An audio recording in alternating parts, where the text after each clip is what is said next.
In this video, we're going to be looking at inverse proportion.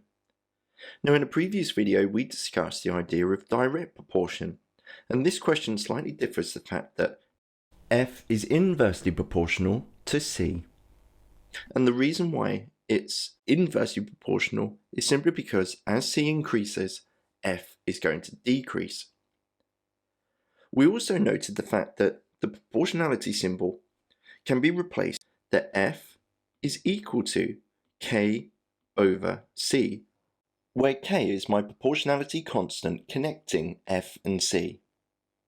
Now that I've constructed this, I can use the first line that if f is equal to 3 when c is equal to 30, I can substitute this in to work out what k is equal to. If f is equal to 3, this will equal k divided by 30.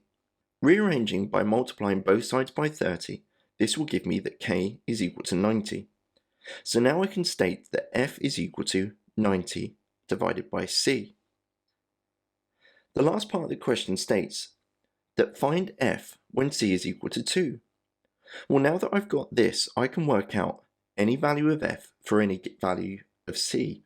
But likewise, I can also work out any value of c for any value of f. Substituting in what I know, that f is equal to 90 divided by c, which is now 2, this is equal to 45. This is my final answer. Pause the video here and have a go at the question on the right hand side. When you're ready for the answer, press play.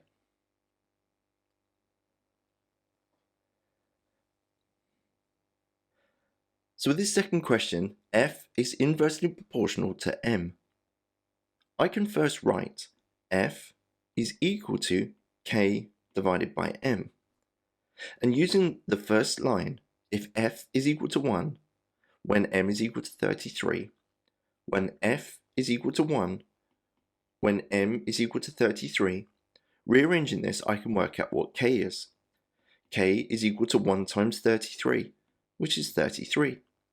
So I now know that for any given value of f, this will equal 33 divided by m.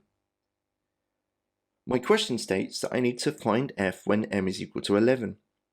So f will equal 33 divided by 11, which is n equal to 3. This is my final answer.